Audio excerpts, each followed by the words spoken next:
Okay,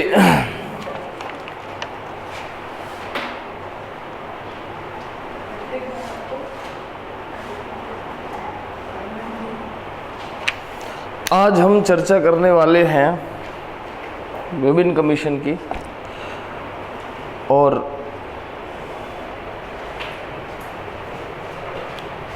चलिए, चाची चीन चाय,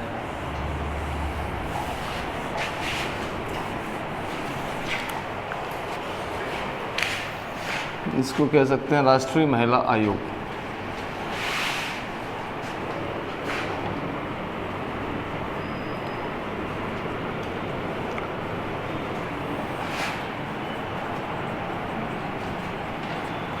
नेशनल कमीशन फॉर वुमेन।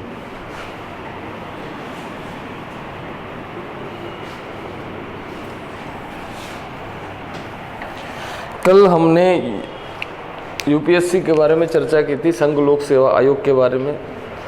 और सबसे पहली बात उसके बारे में ये जानना था कि उसके प्रोविजंस हमारे कॉन्स्टिट्यूशन में दिए गए हैं, संविधान में दिए गए हैं, इसलिए वो एक संवैधानिक संस्था थी, कॉन्स्टिट्यूशनल बॉडी है। कौन सी? यूपीएससी। जब हम राष्ट्रीय महिला आयोग या मानव अधिकार आयोग इनके बारे में चर्चा करते हैं तो ये वो कमीशन हैं जिनको संविधान में जगह नहीं मिली, लेकिन ये किसी न किसी कानून के माध्यम से आए हैं। जैसे राष्ट्रीय महिला आयोग, राष्ट्रीय महिला आयोग अधिनियम 1990 के थ्रू बना। National commission for women act 1990। इसका मतलब इस अधिनियम को एक कानून के माध्यम से लाया गया, इसलिए इसको कौन सी संस्था कहते हैं? सांविधिक या स्टैट्यूटरी बॉडी। ऐसा नहीं है कि हमें पहले नहीं पता था कि ये 1990 में ये जो अधिनियम आया, इस एक्ट का एम था, उद्देश्य था, प्रमुख उद्देश्य या कह लो एकमात्र उद्देश्य कि एक ऐसी संस्था बनाएंगे जो महिलाओं के हितों की रक्षा करेगी, जिसका नाम होगा नेशनल कमीशन फॉर वुमेन या एनसीडब्ल्यू कह सकते हैं। तो एनसीडब्ल्यू बनाना।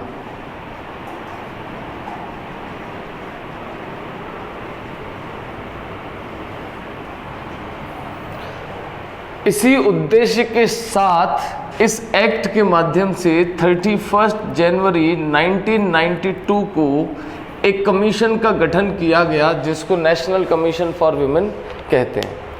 31 दिसंबर 1992। अब देखिए, नेशनल कमीशन फॉर वुमेन की क्या कहानी है। हमारे देश में आज़ादी से पहले और आज़ादी के बाद अब तक दो ऐसे प्रमुख वर्ग हैं जो बड़े परेशान या प्रताड़ित रहे हैं हमारे हिंदुस्तान में। एक तो हम किसान या मजदूर वर्ग, जो आज़ादी से पहले से लेकर अब, और दूसरा महिला वर्ग। जब हमने संविधान और मजदूर वर्ग में या किसान वर्ग में वो सभी वर्ग आ गए जो बेशक छुआछूत से प्रताड़ित हों, है ना। दूसरा वर्ग जो महिलाओं का है, उनकी स्थिति बहुत दयनीय रही है हमारे हिंदुस्तान में, क्योंकि हमारा देश बहुत सारी कुरीतियों के आधार पर चलने वाला देश है, बड़ी रूढ़िवादी वाला देश है और पुरुष प्रधान समाज कहलाता है। और पुरुष प्रधान समाज होने के नाते हम लोगों को ऐसा लगता था कि महिला और पुरुष बराबर नहीं है, महिलाओं की कुछ विशेष ही जिम्मेदारी होती हैं। इसीलिए आज भी गांव में या कस्बों में जब बच्ची का जन्म होता है तो माँ बाप की एक ही सोच रहती है कि फाइनली पढ़ लिख कर उसकी शादी करनी है। और ये जो सोच है, ये हमारे असल हिंदुस्तान की सोच रही है। 1950 में जब संविधान लागू हुआ तब एक तरीके से महिला और पुरुष को बराबर कर दिया, बट ऑन पेपर। क्योंकि संविधान निर्माताओं को पता होगा कि अगर हम महिला और पुरुष को बराबर मानते हैं, अगर वो बराबर हैं हमारे देश में, फिर सब कुछ ठीक है। तो हमारे संविधान का निर्माण तो एक इस सोच के साथ किया गया कि महिला और पुरुष बराबर है, और उनको ऐसा लगा कि हमने सभी के लिए प्रावधान कर दिए हैं पर्याप्त। इसका मतलब हमने जो संविधान में लिखा है या हमारे कानूनों में लिखा है, कानूनों में किन बातों का जिक्र है कि भाई दहेज प्रथा कानून बन गया या घरेलू हिंसा डोमेस्टिक वायलेंस एक्ट बन गया, ये जो कानून है ये अपराध होने के बाद लागू होने वाले कानून है महिलाओं के ऊपर, कि अपराध घटित होगा और अगर ये कोई अपराध करेगा तो उसको सज़ा दे दी जाएगी। लेकिन इसमें अधिकारों वाली बात कोई नहीं है कि आपने ऐसे अधिकार दिए हों या आपने कुछ ऐसे प्रोविजंस किए हों जिससे महिलाएं अपने आप को सुरक्षित महसूस कर सके या कॉन्फिडेंट महसूस कर सकें कि वो घटना हो ही नहीं जो डोमेस्टिक वायलेंस है।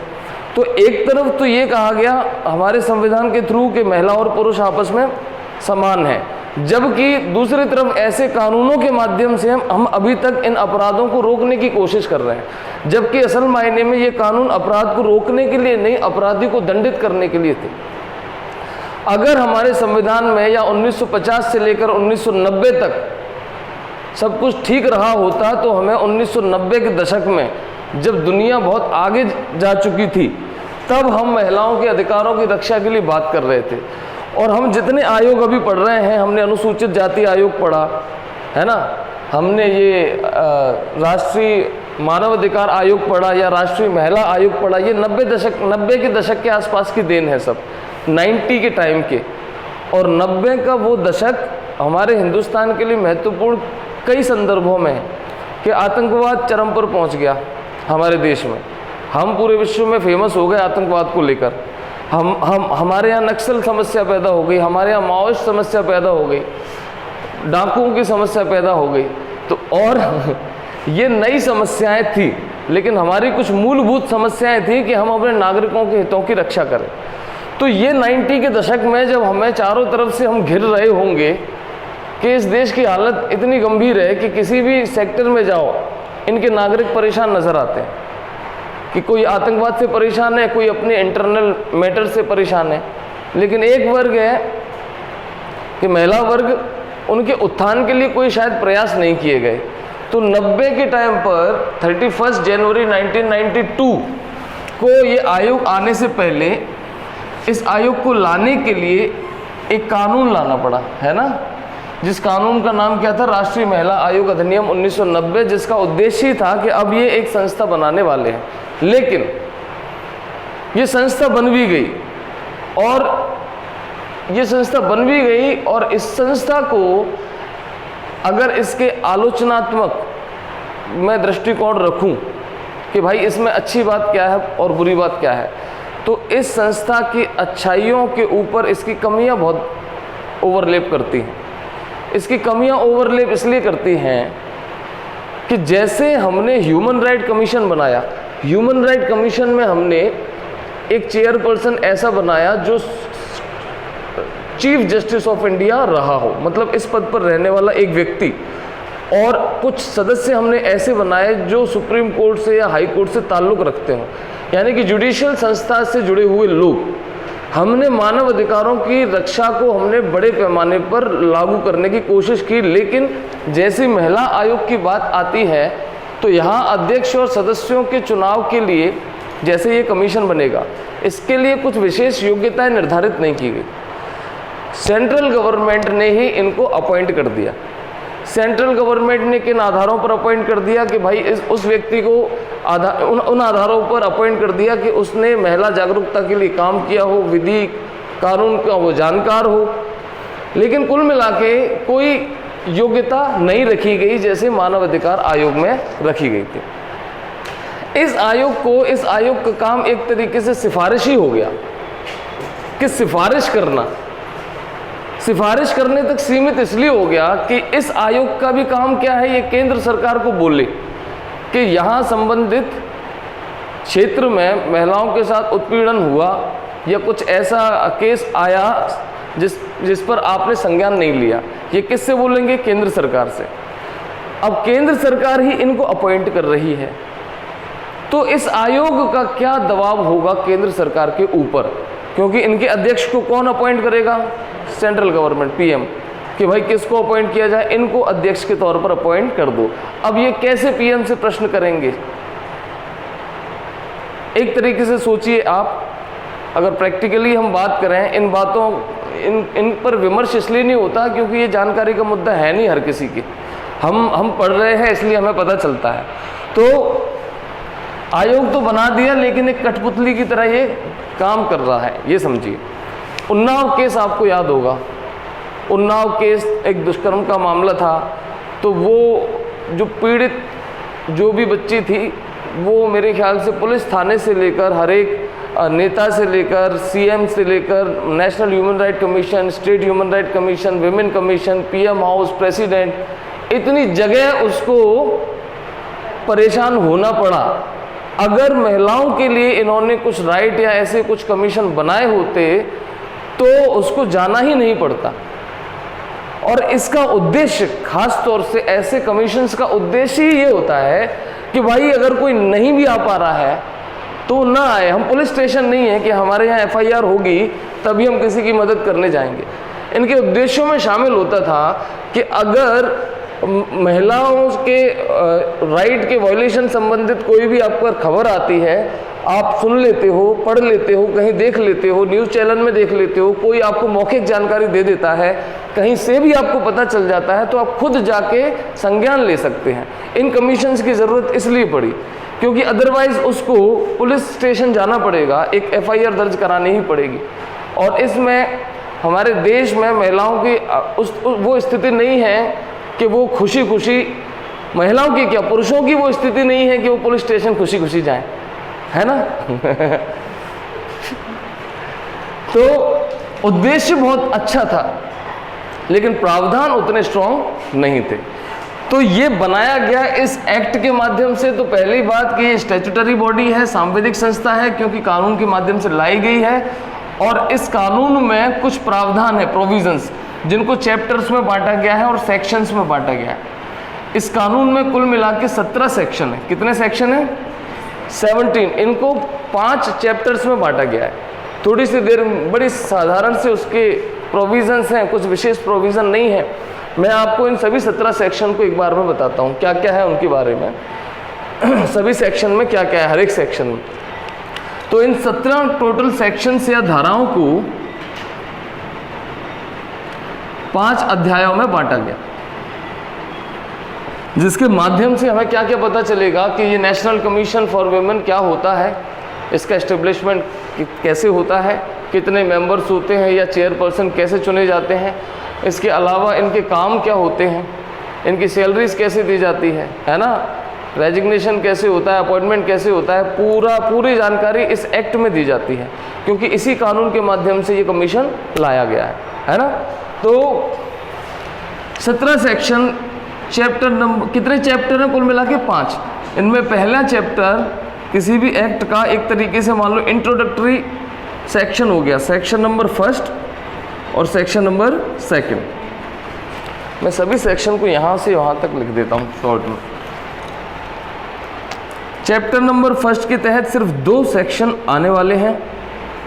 सेक्शन नंबर 1 में इस एक्ट का शॉर्ट टाइटल यानी कि संक्षिप्त नाम, एक्सटेंट यानी कि विस्तार, और कमेंसमेंट यानी कि प्रारंभ।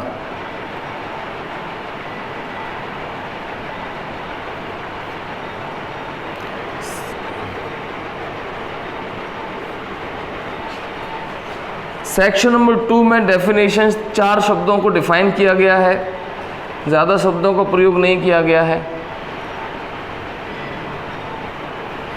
कुछ टर्मिनोलॉजी जैसे कमीशन लिखा होगा तो आप उसको क्या समझेंगे? National women commission. अगर कमीशन कहीं लिखा है तो वो फुल फॉर्म उसकी कमीशन समझी जाएगी। तो ये 3-4 शब्दों को सेक्शन नंबर 2 में डिफाइन किया गया है।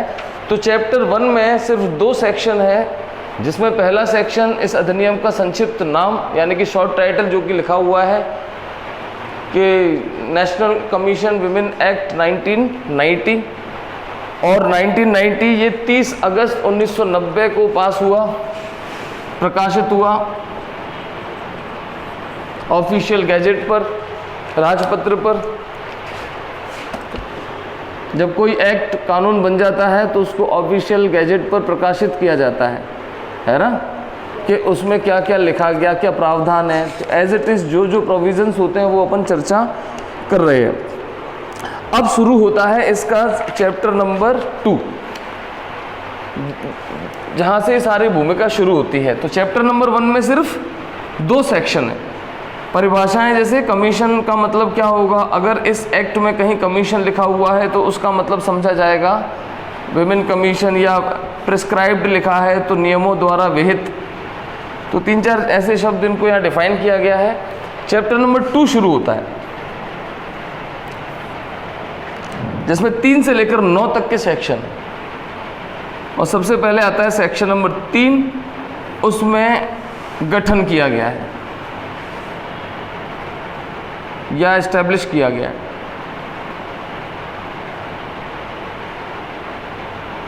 या कॉन्स्टिट्यूट किया गया है।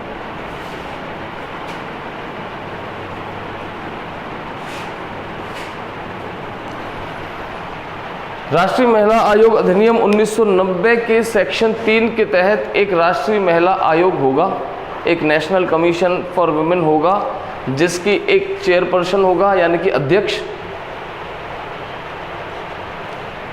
जो महिला हितों के प्रति समर्पित हो, ऐसा व्यक्ति, ज्ञानी व्यक्ति, समाज सेवी। और इसकी अपॉइंटमेंट की जाएगी किसके द्वारा? केंद्र सरकार के द्वारा, सेंट्रल गवर्नमेंट।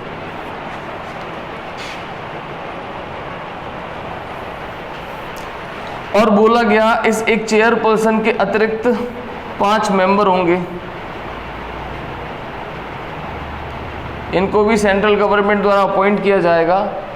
बस ये बात कही गई कि इन 5 मेंबर में से एक मेंबर होना चाहिए एससी से और एक मेंबर होना चाहिए एसटी सदस्य। तो एक चेयरपर्सन हो गया। ऐसा कोई विशेष प्रावधान नहीं, कोई भी हो सकता है। जो महिलाओं के लिए जिन्होंने कुछ सामाजिक आंदोलन किए हो या सामाजिक आंदोलन का हिस्सा रहे हो, यानी कि कुल मिला के उन्होंने अपना जीवन महिला हितों के उपायों को खोजने में लगाया हो या उनके संरक्षण में लगाया हो, ऐसे ही किसी व्यक्ति को प्रधानमंत्री जी या केंद्र सरकार चुनती है। इन्हीं के अलावा ऐसे इसी तरीके के 5 लोगों को चुना जाता है, जिनमें एक सदस्य का अनुसूचित जाति और अनुसूचित जनजाति का होना अनिवार्य है। एक और मेंबर होता है जो इस कमीशन का सेक्रेटरी कहलाता है या सचिव। ये भारत सरकार का एक प्रशासनिक अधिकारी होता है।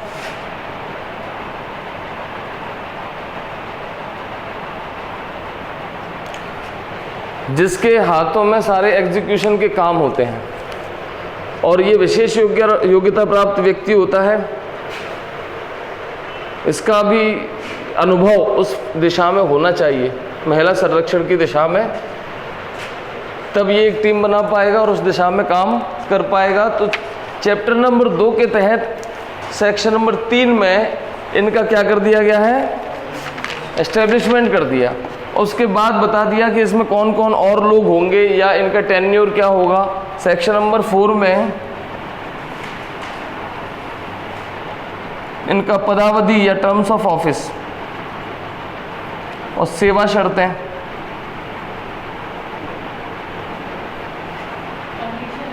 कंडीशंस,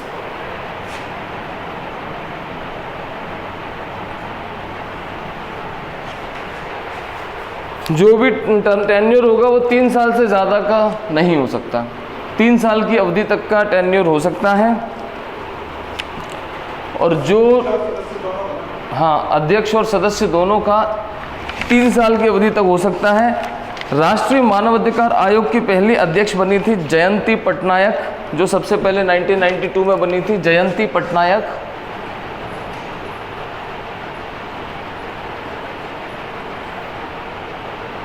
वर्तमान अध्यक्ष हैं रेखा शर्मा।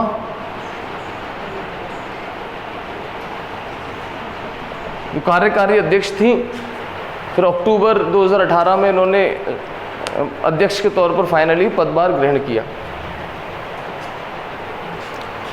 तो एक सेक्रेटरी होगा, इनकी पदावधि यानी कि इनका टेन्योर होगा 3 साल का, और अगर इनको रेजिग्नेशन देना है, त्यागपत्र देना है, तो ये केंद्र सरकार को सूचित करते हुए अपना त्यागपत्र दे सकते हैं।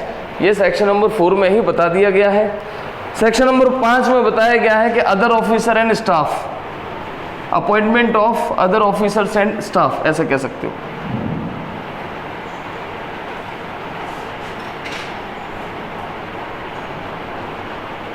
और कहा गया है कि अगर आयोग को लगता है, जैसे कि हमने एक सेक्रेटरी बनाया है, कि आयोग को लगता है कि इनको और ऑफिसर्स की नियुक्ति करनी है या स्टाफ के लोगों को और रखना है, तो सेक्शन नंबर 5 के तहत ये अपॉइंटमेंट उनकी कर सकते हैं अपनी सेवा शर्तों के अधीन।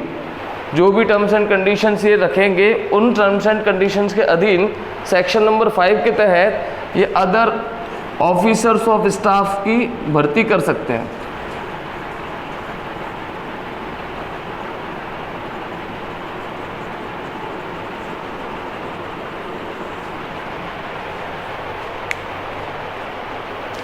सेक्शन नंबर 6 में इनकी सैलरीज के बारे में, यानी कि वेतन संबंधित बातें दी गई हैं। खर्चा, वेतन समझ लो। देखो, कोई भी ऐसा कमीशन जो किसी कानून के माध्यम से बनता है, संवैधानिक संस्था है नहीं, जो भी कॉन्स्टिट्यूशनल बॉडीज़ हैं उनके अंदर काम करने वाले लोगों का वेतन संचित निधि से दिया जाता है। कल हमने चर्चा की थी, कंसोलिडेटेड फंड से। लेकिन जब इस तरह की संस्था आती है, नेशनल ह्यूमन राइट कमीशन या विमेन कमीशन, इस तरह की संस्थाएं जिनका संविधान में जिक्र नहीं किया गया है और इनको कानून के माध्यम से लाया गया है, इनकी सैलरीज के लिए सरकार ग्रांट्स देती है, अनुदान देती है। क्या देती है? और जब जब गवर्नमेंट अनुदान देती है या ग्रांट देती है, तो उन अनुदानों का पूरा ब्यौरा गवर्नमेंट को देना होता है उसी कानून के तहत। उसके अलग प्रोविज़न बनाए जाते हैं कि सरकार ने इतने इतने पैसे दिए, ग्रांट्स दिए, तो उनको अपना अकाउंट्स मेंटेन करना होता है। उसके अलावा चूंकि अकाउंट यानी कि सरकारी अनुदान से सिस्टम चल रहा है, तो उसका ऑडिट भी होता है। ऑडिट का मतलब जैसे controller and auditor general, Bharat सरकार की कोई अनुदान प्राप्त संस्था है या भारत सरकार कहीं किसी को अनुदान देकर कोई संस्था चल रही है, तो कंट्रोलर एंड ऑडिटर जनरल उसका ऑडिट करता है कि कितना पैसा खर्च किया जा रहा है, कैग, जिसके बारे में हम आगे पढ़ेंगे, कितना कैसा पैसा खर्च किया जा रहा है, किस मद में खर्च किया जा रहा है, तो सारे ब्यौरे कानून के तहत उनको देने होते हैं।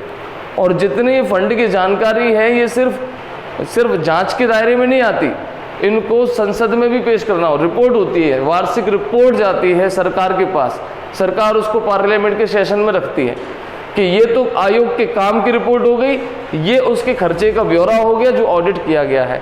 इन सब चीज़ों को पार्लियामेंट में रखा जाता है। तो सेक्शन नंबर 3 के तहत हमने इस्टेब्लिशमेंट कर दिया, 4 के तहत उनका टेन्योर हो गया। इस्टेब्लिशमेंट कर दिया मतलब कुछ लोगों को अपॉइंट कर दिया। किन लोगों को अपॉइंट कर दिया कि भाई एक चेयरपर्सन अपॉइंट कर दिया, 5 मेंबर अपॉइंट कर दिए, उन 5 मेंबर में एक SC ST का होना अनिवार्य है, एक सेक्रेटरी दे दिया हमने, एक सचिव दे दिया।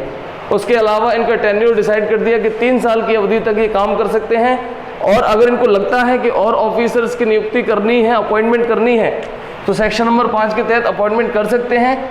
सेक्शन नंबर 6 के तहत इनके वही सैलरीज, वेतन भत्ते होंगे जो तय किए जाएंगे, जिस तरह की कंडीशंस होंगी, और वो सैलरी और भत्ते सरकार की ग्रांट से कंप्लीट किए जाएंगे। सेक्शन नंबर 7 बताता है, सैलरीज के बाद आता है रिक्तियों से कार्रवाई नहीं रुकेगी, मतलब वैकेंसीज, ऐसे समझिए, वैकेंसीज के बारे में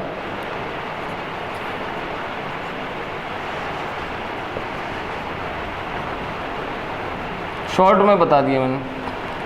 इसका मतलब क्या होता है, वैकेंसी शब्द याद रखना। आपको क्या है, इन सेक्शन में क्या प्रोविज़न है, बस वो पता होना चाहिए कि अगर मैं वैकेंसी शब्द लिख रहा हूँ तो आपको पता हो जाना चाहिए कि वैकेंसीज का मतलब क्या है।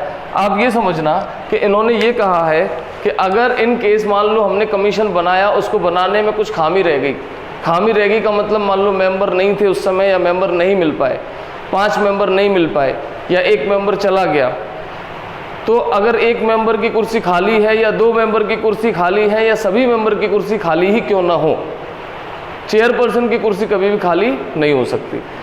अगर बाकी के मेंबर नहीं हैं तो ये नहीं हो सकता है कि बाकी के मेंबर के न होने के कारण इनकी किसी भी कार्यवाही पर कोई आंच आए या वो रुके, वो किसी भी स्तर पर नहीं रुक सकती। किन चीज़ों से? रिक्तियों से। तो वैकेंसी से आयोग के काम पर कोई फर्क नहीं पड़ेगा, ऐसा सेक्शन नंबर 7 में इन्होंने कहा है। और सेक्शन नंबर 8 में इन्होंने कहा है कमेटीज के बारे में, समितियों के बारे में। क्या कहा है कि आयोग की समितियां, कमिटीज ऑफ कमीशन,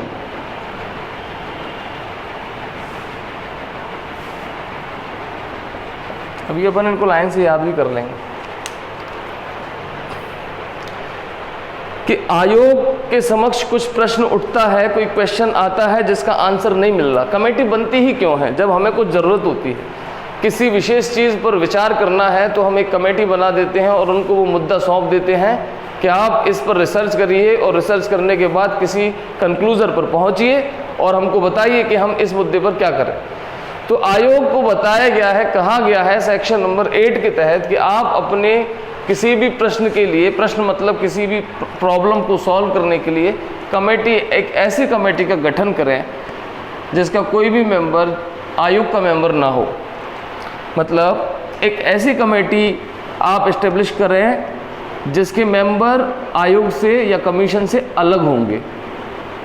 इस कमीशन के मेंबर इस कमेटी का हिस्सा न रहें। तो इस ऐसी कमेटी को आप गठित कर सकते हैं सेक्शन नंबर 8 के तहत, और जो भी समस्याएं हैं उन समस्याओं को कमेटी के ज़रिए सॉल्व करवा सकते हैं। एक अतिरिक्त सहायता समझ लीजिए, है ना। तो आयोग यानी कि कमीशन अपने सदस्यों के इतर अध्यक्ष और सदस्यों के अलावा एक कमेटी बना सकता है किसी विशेष विषय पर काम करने के लिए, है ना। तो सेक्शन नंबर 8 के तहत ऐसा ये कर सकते हैं। और इस चैप्टर का अंतिम सेक्शन है सेक्शन नंबर 9, जिसमें कहा गया है रेगुलेशन ऑफ द एक्ट, या आयोग की क्रियाओं का विनियमन किया जाना।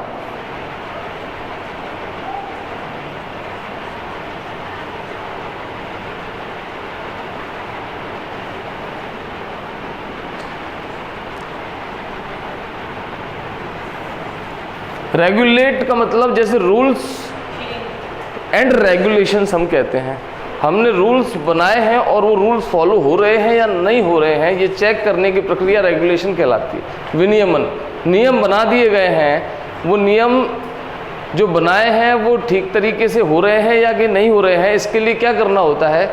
चेयरपर्सन क्या करेगा, मीटिंग बुलाएगा सभी लोगों की, सब लोग बैठो, क्या काम कर रहे हैं, क्या आदेश जारी हुए, कितने मामले आए, किस मामले में हम कहाँ तक आगे हैं, काम कर रहे हैं या नहीं कर रहे हैं, कोई आदेश ऐसा तो नहीं है जिस आदेश में कोई कमी हो या हम भूल गए हो।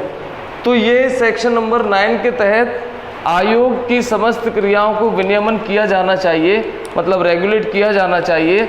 और रेगुलेट एक्चुअली या तो अध्यक्ष साहब तो समय समय पे मीटिंग लेते ही हैं, लेकिन एक तरीके से जो एग्जीक्यूटिव बंदा है इसका, जो कार्यकारी प्रमुख जिसको कह सकते हैं, जिसको काम करना है, एक तरीके से ये आयोग के CEO की भांति काम करता है, चीफ एग्जीक्यूटिव ऑफिसर। तो इसके पास ही आयोग का कोई आदेश आएगा। देखो आयोग काम करता है कैसे, एक सिविल कोर्ट की तरह। सिविल कोर्ट समझते हैं आप? ऐसे एक्ट या कानून के तहत बनने वाले सारे आयोग दीवानी न्यायालय की शक्ति प्राप्त होते हैं। दीवानी न्यायालय मतलब सिविल कोर्ट, और सिविल कोड बनता है प्रोसीजर ऑफ सिविल कोड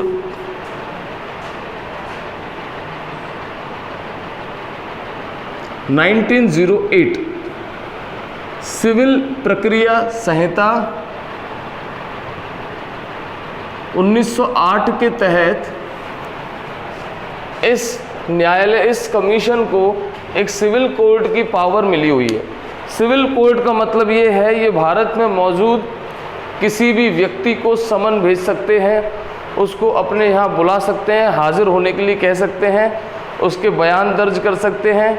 कुछ विशेष पेपर इनको अगर डिमांड करना है तो ये भारत सरकार से डिमांड कर सकते हैं, छानबीन कर सकते हैं, है ना। तो जो राइट एक दीवानी न्यायालय के होते हैं या सिविल कोर्ट को, जैसे मान लो किसी के घर की तलाशी लेनी, कुछ ऐसी स्थिति आ गई या ऐसा पता चला कि भाई कि संबंधित जगह पर कुछ ऐसे तस्कर हैं जो मानव तस्करी करते हैं और उस संबंधित गोडाउन में ऐसी चीज़ें पाई गई हैं जो अनुचित हैं, तो हो सकता है ये अपने लेवल पर ये जानकारी जुटाने के लिए सरकार को बोलें कि आप जाइए वहाँ छानबीन करके आइए, या उस जो व्यक्ति चला रहा है उस व्यक्ति को उपस्थित होने के लिए कहें, उसकी बात अपनी बात रखने के लिए, है ना। तो सिविल कोड की इनको पावर मिली हुई है। सेक्शन नंबर 9 के तहत क्या है, जो काम हो रहा है या जो नियम बनाए गए हैं उनका विनियमन, आदेश को अधिप्रमाणित करना या वेरीफाई करना, ये सीईओ का काम होता है या किसी सेक्रेटरी का काम होता है। तो चैप्टर नंबर 1 में सिर्फ 2 सेक्शन थे, सेक्शन नंबर 1 और सेक्शन नंबर 2। चैप्टर नंबर 2 में सेक्शन नंबर 3 से लेकर सेक्शन नंबर 9 तक के सेक्शन थे। सेक्शन नंबर 3 में क्या था कि हम एक कमीशन बनाएंगे, कौन सा, जो NCW कहलाएगा। सेक्शन नंबर 4 में क्या था कि इनका टेन्योर क्या है, 3 साल, है ना। सेक्शन नंबर 5 में क्या था कि और अधिकारी अगर आवश्यकता है और कर्मचारियों की तो ये नियुक्त कर सकते हैं। सेक्शन नंबर 6 में क्या है, इनकी सैलरीज। विशेष बात याद रखने के लिए ये थी क्योंकि ये क्वेश्चन बनता है कि भाई निम्नलिखित व्यक्ति का वेतन किस निधि से दिया जाता है ना। इनका संचित निधि से नहीं दिया जाता, इसके लिए सरकार ग्रांट्स देती है, अनुदान देती है, आगे उसका उल्लेख होगा। और सेक्शन नंबर 7 में कहा गया है कि वैकेंसीज होने के बावजूद भी आयोग की कोई भी काम नहीं रोक सकता, कि अगर कोई मेंबर एब्सेंस है तो उसके एब्सेंट के कारण आयोग के कोई भी ऑर्डर ऐसा नहीं रोका नहीं जा सकता। सेक्शन नंबर 8 कहता है कि अगर कमीशन को लगता है तो वो किसी भी प्रश्न का आंसर जानने के लिए कमेटी बना सकती है जो आयोग के सदस्यों के अलावा रहेगी। सेक्शन नंबर 9 कहता है कि रेगुलेशन किया जाना चाहिए, अध्यक्ष साहब को समय समय पर मीटिंग करनी चाहिए, और सचिव यानी कि जो सेक्रेटरी होते हैं वो असल मायने में रेगुलेटिंग ऑफिसर की तरह काम करते हैं। क्या क्या काम होना है, क्या क्या काम हो चुका है, क्योंकि उनको सारी जानकारी अध्यक्ष को देनी होती है। अध्यक्ष सारी जानकारी सेंट्रल गवर्नमेंट को देता है, मतलब आयोग। हमारी एक पूरी वर्किंग प्रोसेस उनको बतानी पड़ती है हर साल, या जैसा उचित लगे वैसा। ये था चैप्टर नंबर 2। चैप्टर नंबर 3 में सिर्फ एक ही सेक्शन है, 10, वेरी गुड, जिसमें बताया गया फंक्शंस ऑफ कमीशन, कार्य। इनके क्या कार्य होते हैं बेटा, क्या क्या कार्य होंगे कि किसी ने अगर शिकायत की है ना, अगर किसी ने कंप्लेन की है तो उस कंप्लेन पर ये काम कर सकते हैं, एक्शन ले सकते हैं। और दूसरी चीज़ जैसे बोलते हैं स्वतः संज्ञान ले सकते हैं, खुद से सेल्फ मोटिवेट होकर काम कर सकते हैं।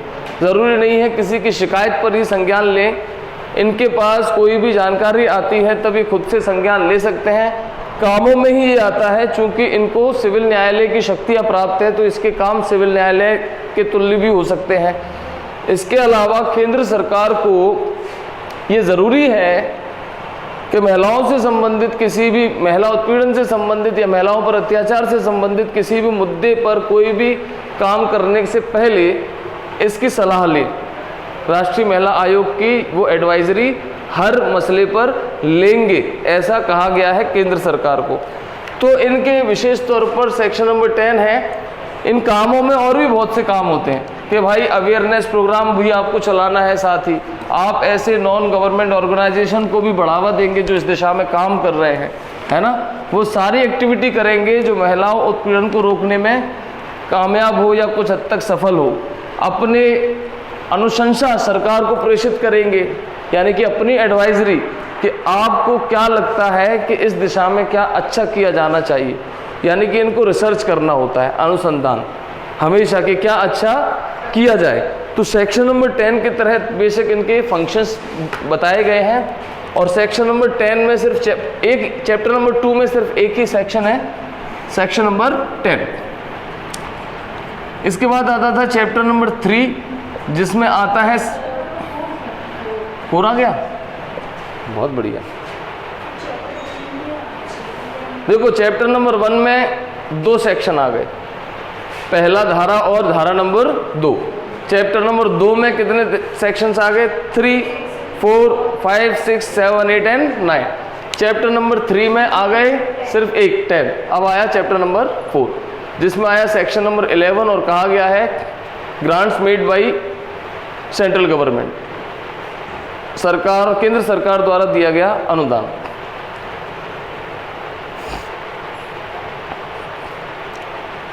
अब जाहिर सी बात है, सरकार ने एक कमीशन बनाया है तो उसमें खर्चे लगते हैं, खर्चे लगेंगे तो उनको दिया कहाँ से जाएगा? सरकार ही अनुदान देती है, जिसकी मैंने बात करी। तो सेक्शन 11 के तहत सेंट्रल गवर्नमेंट ग्रांट्स प्रदान करेगी, और इन चैप्टर्स के नाम, इस चैप्टर का नाम है वित्त लेखा एंड संपरीक्षा।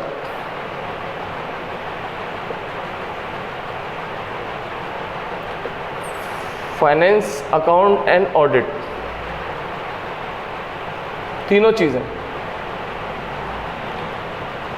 भाई कोई ना कोई तो पैसे देगा, फाइनेंस की आवश्यकता पड़ेगी, सरकार ने दे दी है, उसका लेखा जोखा इनको रखना पड़ेगा, अकाउंट्स, और जो इन्होंने किया है खर्च उसका ऑडिट होगा। तो चैप्टर नंबर 4 मेनली किस चीज़ पर है? अकाउंट्स एंड ऑडिट पर, कि सबसे पहले सेक्शन नंबर 11 के तहत सेंट्रल गवर्नमेंट ग्रांट्स देगी, अनुदान देगी। सेक्शन नंबर 12 के तहत अकाउंट्स एंड ऑडिट की व्यवस्था है।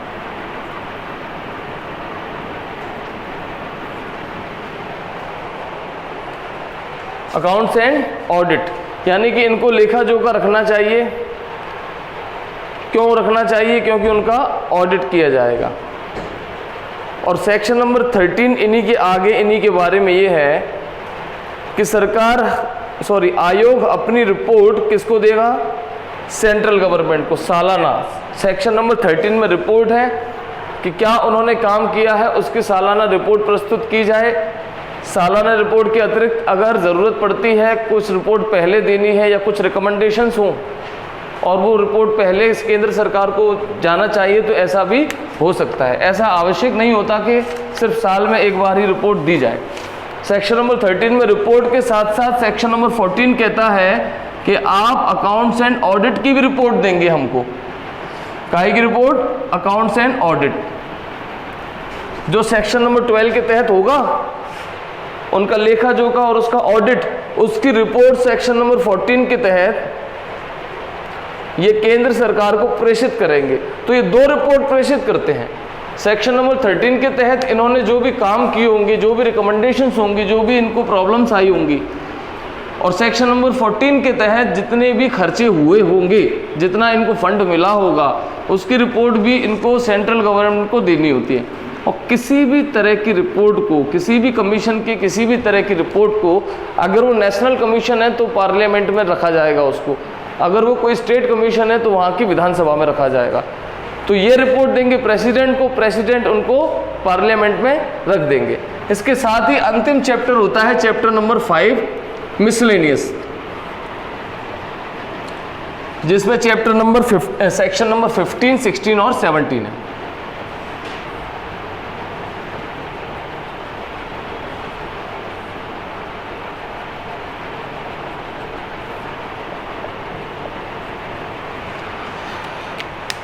सेक्शन नंबर 15 में कहा गया है कि आयोग में यानी कि कमीशन में जो भी अध्यक्ष और सदस्य होंगे, चेयरपर्सन और मेंबर, ये माने जाएंगे लोक सेवक। कौन माने जाएंगे? लोक सेवक या सिविल सर्वेंट। और ये बात इसलिए कही जाती है कि इनके कार्यों में एक बहुत महत्वपूर्ण कार्य शामिल होता है कि ये भी चेक करते हैं कि कोई भी वायलेशन सिविल सर्वेंट के द्वारा तो नहीं किया जा रहा, या ऐसा कोई मामला जिसमें सिविल सर्वेंट द्वारा ये वायलेशन रोका नहीं जा रहा है। रोका नहीं जा रहा है मतलब उसको बढ़ाया जा रहा है, तो इट मीन्स उसके ऊपर कार्रवाई के लिए हम केंद्र सरकार को संबोधित करते हैं। अब यहाँ पर भी कुछ लोग हैं चेयरपर्सन है, मेंबर्स हैं, ऐसा ये भी हो सकता है कि ये भी उसी दिशा में कुछ काम कर रहे हैं। ऐसा हो सकता है ना, इन्होंने भी कुछ वॉल्यूशन नहीं रोका या होने दिया, तो इनके ऊपर भी ठीक उसी तरीके से कार्रवाई हो सकती है जैसे और सिविल सर्वेंट के ऊपर कार्रवाई करने के लिए सरकार को कहते हैं। तो ये भी क्या माने जाएंगे? Civil servant.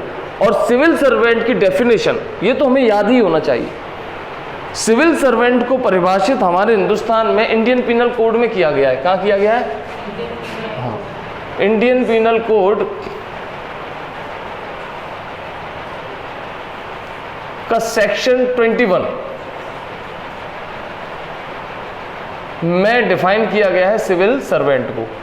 तो इस कमीशन के चेयरपर्सन और मेंबर सिविल सर्वेंट माने जाएंगे इंडियन पिनल कोड की धारा 21 के तहत। ये सेक्शन नंबर 15 में कहा गया है। और सेक्शन नंबर 16 और 16 में कहा गया है कि सेंट्रल गवर्नमेंट कमीशन से एडवाइस लेगी हर एक महिलाओं से जुड़े हुए मुद्दे पर।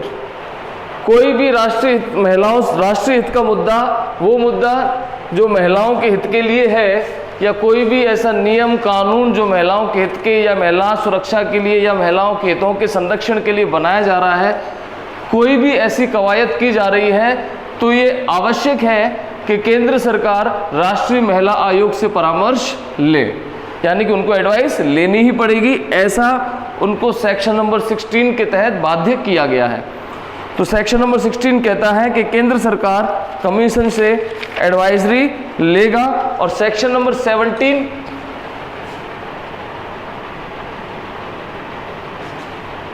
एडवाइजरी ली जाएगी किसके द्वारा? सेंट्रल गवर्नमेंट के द्वारा। किससे ली जाएगी? कि भाई नेशनल कमीशन फॉर विमेन से। Section number